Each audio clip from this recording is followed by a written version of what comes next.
I'm reading Ernest Hemingway's The Old Man and the Sea.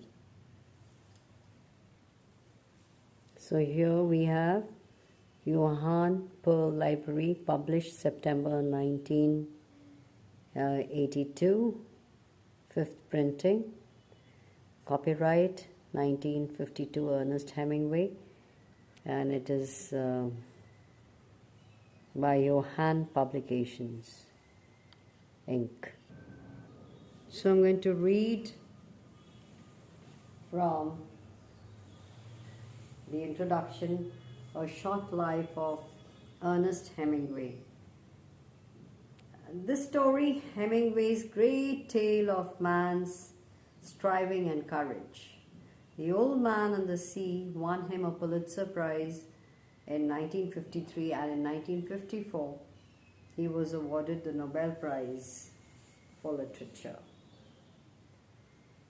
And the citation stated in part, he is one of those who honestly and undauntedly reproduce the stories about the genuine features of the hard countenance of the age. So once age catches up, everything becomes difficult. And this is how he is shown with his help, or with the help of this book on catching a fish.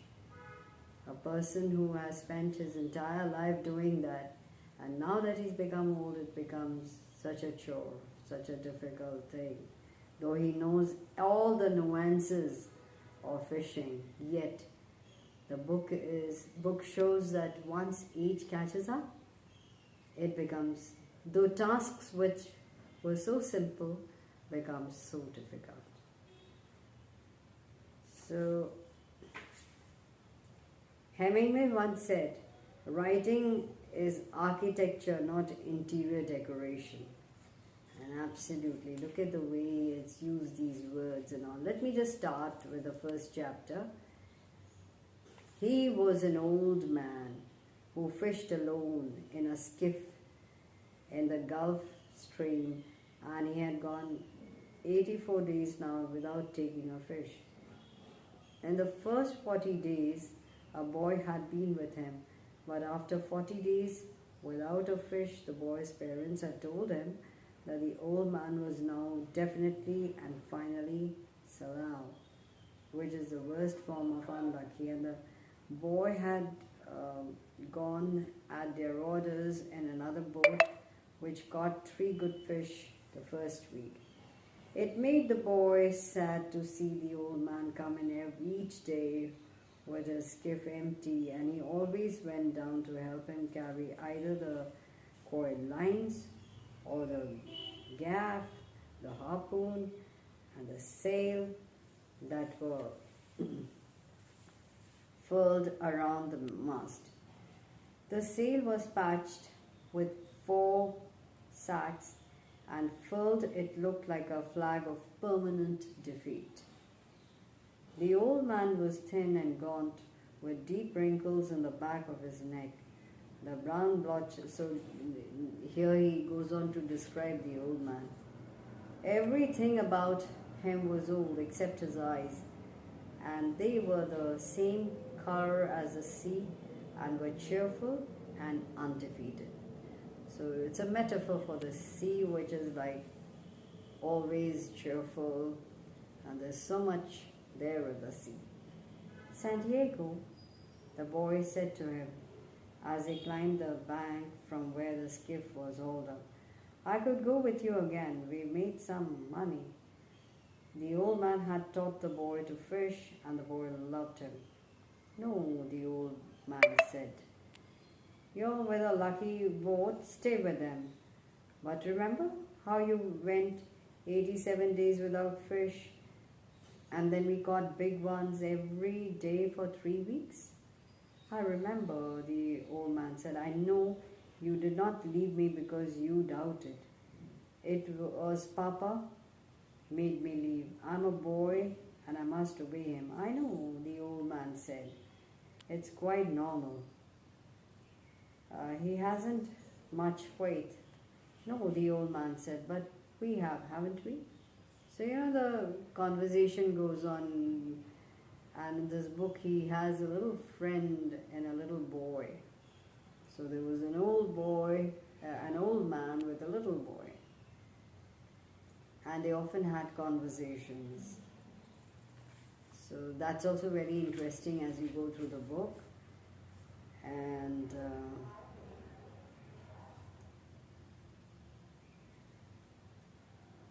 he says, and I'm reading, "If you were my boy, I'd take you out and gamble," he said. "But you're your father's and your mother's and you're in a lucky boat. May I get the sardines? I know where I can get 4 baits too. I have mine left from today. I put them in the salt in the box. Let me get 4 fresh ones." "One," the old man said. His hope and his confidence had never gone, but now they were freshening as when the breeze rises. "2," the boy said. "2," the old man agreed. "You didn't steal them." "I would," the boy said, "but I bought these." "Thank you," the old man said. He was too simple to wonder when he had attained humility. So it goes on, their conversations, and I'm going to read somewhere from the middle, just random readings. He rode slowly and steadily towards where the bird was circling. He did not hurry, and he kept his line straight up and down, but he crowded the current a little so that he was still fishing correctly, though faster than he would have fished if he was not trying to use the bird.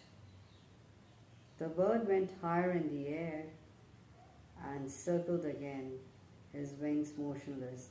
Then he dove suddenly, and the old man saw a flying fish spurt out of the water and sail desperately over the surface. "Dolphin," the old man said aloud. "Big dolphin." He shipped his oars and brought a small line from under the bow. It had a wire leader and a medium-sized hook, and he baited it with one of the sardines. He let it go over the side and then made it fast to a ring bolt in the stern. Then he baited another line and left it coiled in the shade of the bow.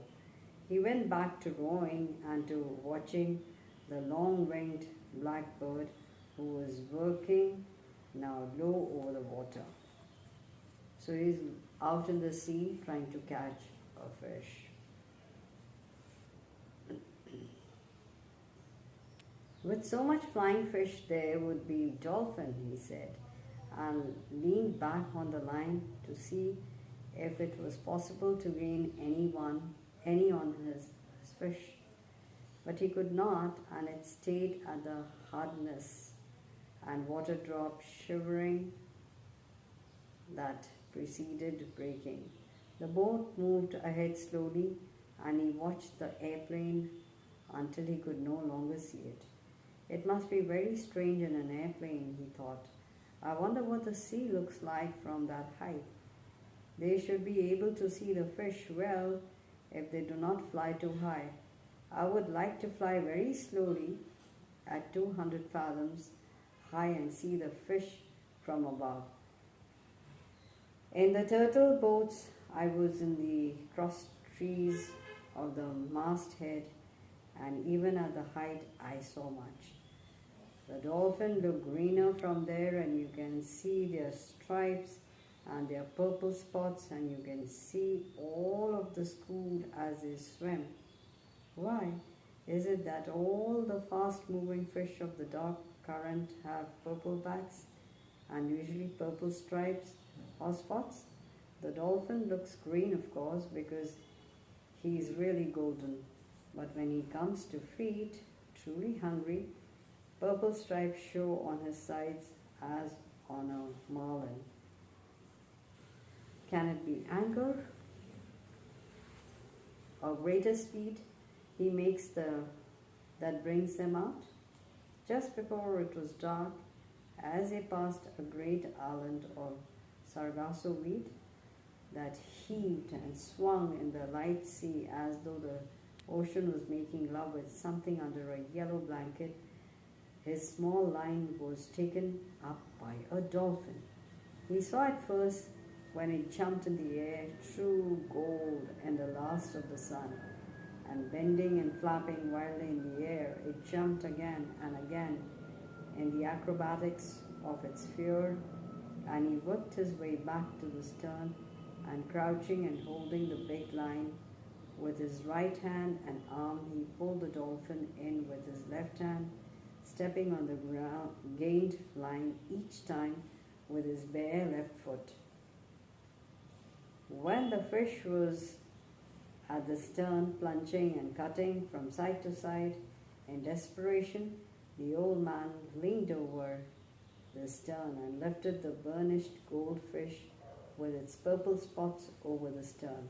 Its jaws were working convulsively in quick bites against the hook, and it pounded the bottom of the skiff with its long, flat body, its tail and its head, until he clubbed it across the shining golden head until it shivered and was still. The old man unhooked the fish, rebaited the line with another sardine, and tossed it over. Then he worked his way slowly back to the boat. He washed his left hand and wiped it on his trousers. Then he shifted the heavy line from the right hand to his left and washed his right hand in the sea, while he watched the sun go into the ocean and the slant of the big cord.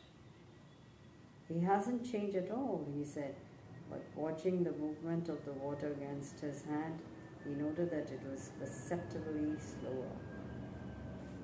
"I'll lash the two oars together across the stern, and that will show him in the night," he said. "He's good for the night, and so am I. It would be better to get the dolphin a little later to save the blood in the meat," he thought. "I can do that a little later and lash the oars to make a drag at the same time. I'd better keep the fish quiet now and not disturb him too much at sunset. The setting of the sun is a difficult time for all fish." He let his hand dry in the air, then grasped the line with it and eased himself as much as he could and allowed himself to be pulled forward against the wood so that the boat took the strain at more than he did. "I'm learning how to do it," he thought. "This part of it anyway." So see, look at the way he writes. So interesting. So I'm going to skip a few more pages and just randomly I'm going to read. "The old man made the sheet fast and jammed the tiller. Then he took up the oar with a knife lashed to it. He lifted it as lightly as he could because his hand rebelled at the pain. Then he opened and closed them on it lightly to loosen them. He closed them firmly so they would take the pain now and would not flinch and watch the sharks come. He could see their wide, flattened, shovel-pointed heads now and their white-tipped, wide pectoral fins. They were hateful sharks, bad-smelling, scavengers as well as killers, and when they were hungry, they would bite at an oar or the rubber of a boat.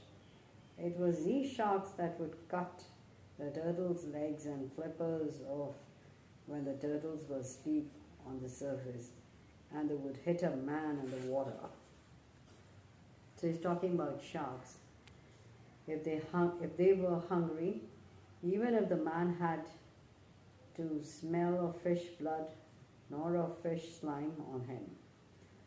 "Hey," the old man said, "come on, Galanos." They came, but they did not come as the Mako had come. One turned and went out of sight under the skiff, and the old man could feel the skiff shake as he jerked and pulled on the fish. The other watched the old man with his slitted yellow eyes, and then came in fast with his slitted yellow eyes, and then he came in fast with his half circle of jaws wide to hit the fish where he had already been bitten. The line showed clearly on top of his brown head and back where the brain joined the spinal cord, and the old man drove the knife on the oar into the juncture, withdrew it, and drove it in again into the shark's yellow cat-like eyes. The shark let go the fish and slid down, swallowing what he had taken as he died. So he had caught a fish, a huge fish, and now he could not take it ashore. It was bigger than its skiff, and he was surrounded by the sharks who were eating from the fish that he had caught. Really, it's a great book. You must read it. You must take it. It's not such a weighty book. It's there are not many pages. You will enjoy reading it, and the way it's written is so engrossing. A must read, I must say. Hemingway, The Old Man and the Sea. I took it up from the library, but I think I can buy this and keep. It's a nice book to have, to possess.